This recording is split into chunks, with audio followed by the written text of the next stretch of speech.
Assalamualaikum warahmatullahi wabarakatuh. Saya Salma Nur Fauziah dengan NPM 21200111113 dari kelas A MSDMA dengan kode kelas V41 mahasiswa Politeknik STI Alan Jakarta. Saya akan menampilkan video sebagai tugas ujian akhir semester dari mata kuliah Statistika Terapan dengan dosen penggampu yaitu Ibu Dian Indriani SPD MM. Pembahasan yang akan ada dalam video ini adalah yang pertama tentang kuesioner penelitian yang telah saya buat dan telah disebarkan, lalu ada uji validitas, uji reliabilitas, uji normalitas, serta uji hipotesis dengan menggunakan uji regresi. Semua uji itu akan dilakukan dengan menggunakan aplikasi SPSS. Yang pertama terkait dengan kuesioner penelitian yang telah saya buat. Kuesioner ini berjudul Pengaruh Perkuliahan Tatap Muka Terhadap Motivasi Belajar Mahasiswa, di mana perkuliahan tatap muka menjadi variabel X atau variabel independen dan motivasi belajar mahasiswa menjadi variabel Y atau variabel dependen.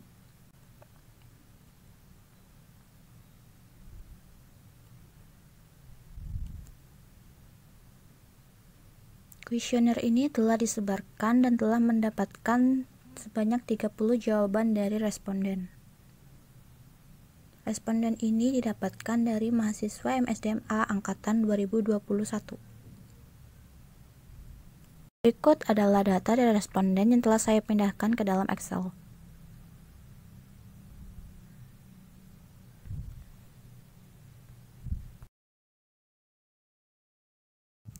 Selanjutnya adalah uji validitas yang akan dilakukan dengan SPSS.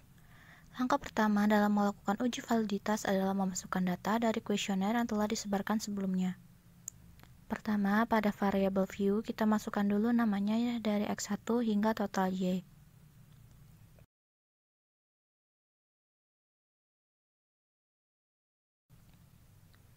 Lalu desimalnya kita nolkan saja.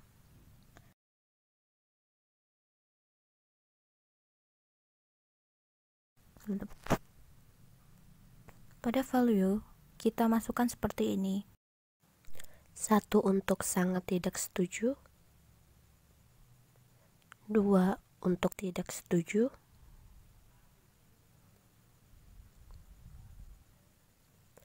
3 ragu-ragu,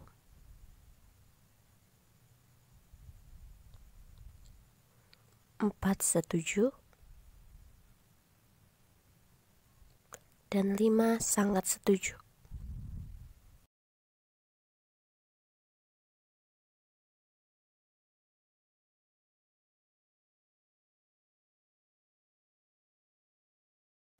Lalu copy dan paste saja.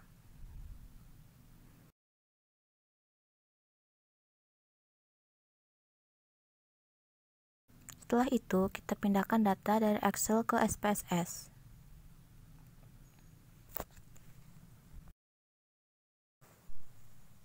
Selanjutnya yaitu kita uji validitas. Pertama klik Analyze, Correlate, Bivariate. Lalu kita masukkan X1 ini sampai dengan total Y ke dalam variables.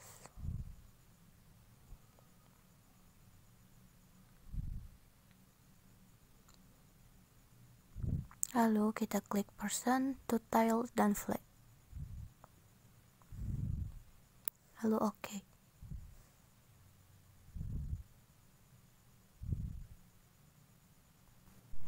Berikut adalah hasilnya.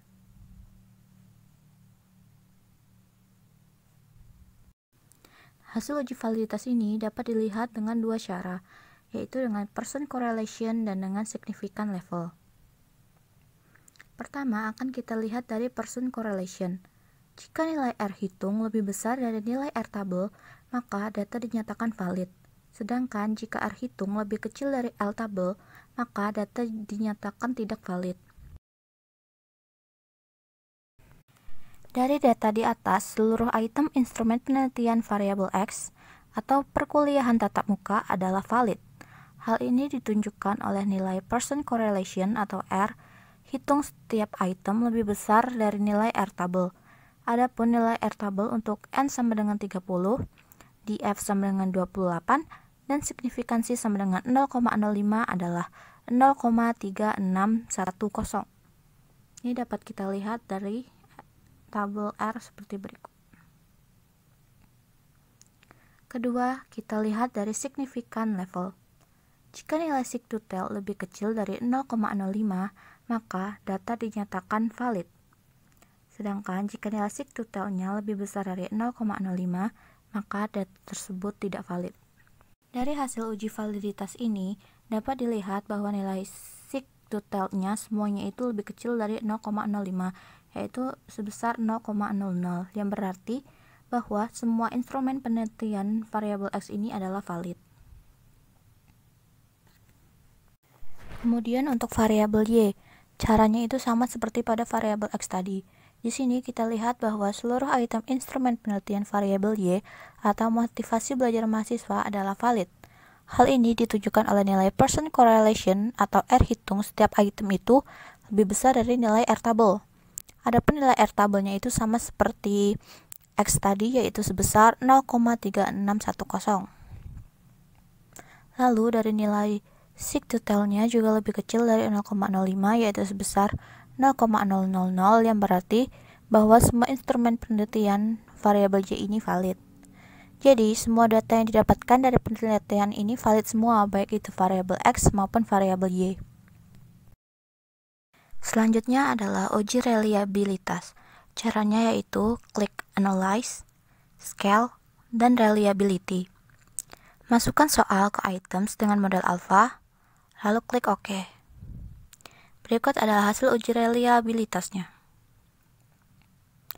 Data yang reliable haruslah memiliki nilai Cronbach's alpha yang lebih dari 0,7.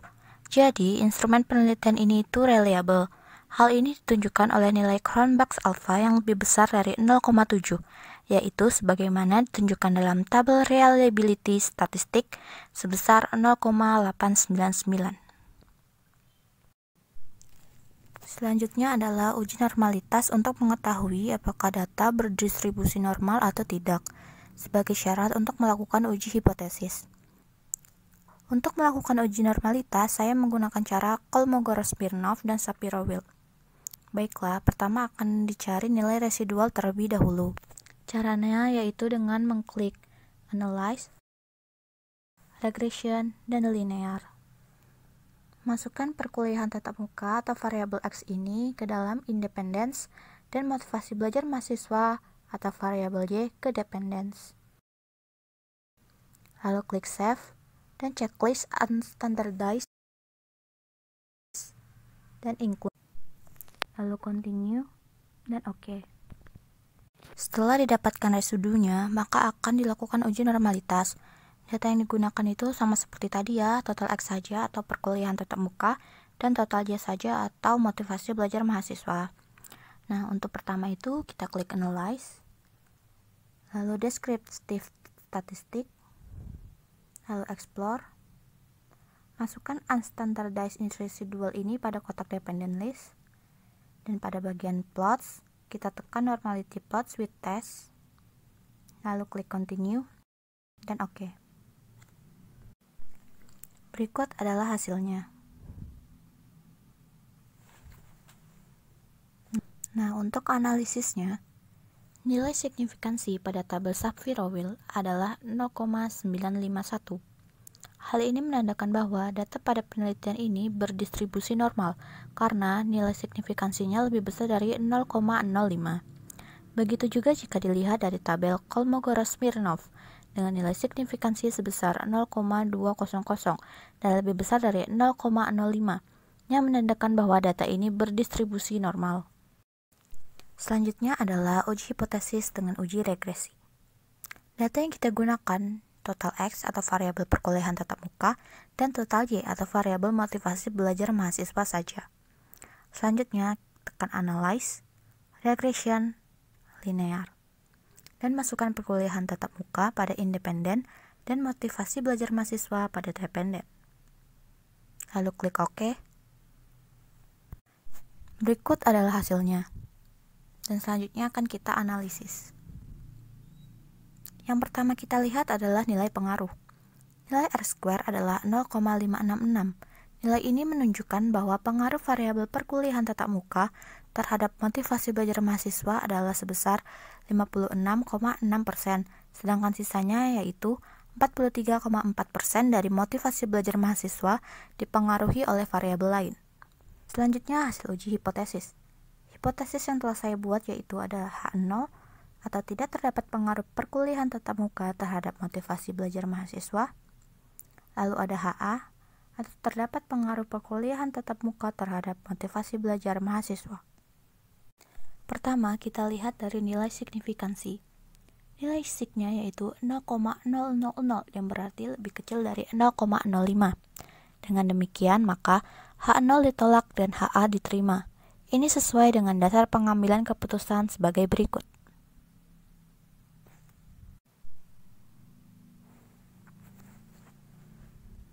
Lalu bisa juga dilihat dari nilai T-tabel. Untuk N yang 30, DF28 dengan signifikansi 0,05 memiliki nilai T-tabel sebesar 2,04841. Nilai T hitung yang didapatkan untuk data penelitian di atas adalah 6,037. Dengan demikian, maka T hitung itu lebih besar daripada T-tabel. Dengan demikian, H0 ditolak dan HA diterima. Ini juga sesuai dengan dasar pengambilan keputusan sebagai berikut.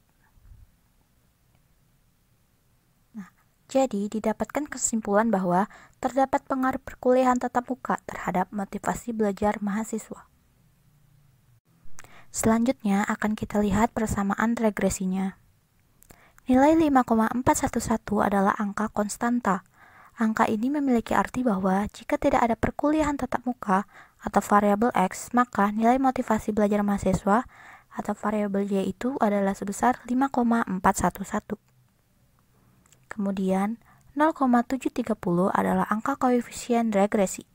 Angka ini memiliki arti bahwa setiap perubahan, naik atau turun, 1% pada perkuliahan tatap muka akan menjadikan perubahan naik atau turun juga sebesar 73% pada motivasi belajar mahasiswa. Jadi, dari berbagai uji yang telah dilakukan, yaitu uji validitas, uji reliabilitas, uji normalitas, serta uji hipotesis, dapat disimpulkan bahwa data penelitian yang didapatkan merupakan data yang valid, reliable, serta berdistribusi normal. Selain itu, dari uji hipotesis yang dilakukan dengan uji regresi, juga membuktikan bahwa terdapat pengaruh antara perkuliahan tatap muka dengan motivasi belajar mahasiswa. Sekian video dari saya, kurang dan lebihnya mohon maaf. Saya tutup dengan wassalamualaikum warahmatullahi wabarakatuh.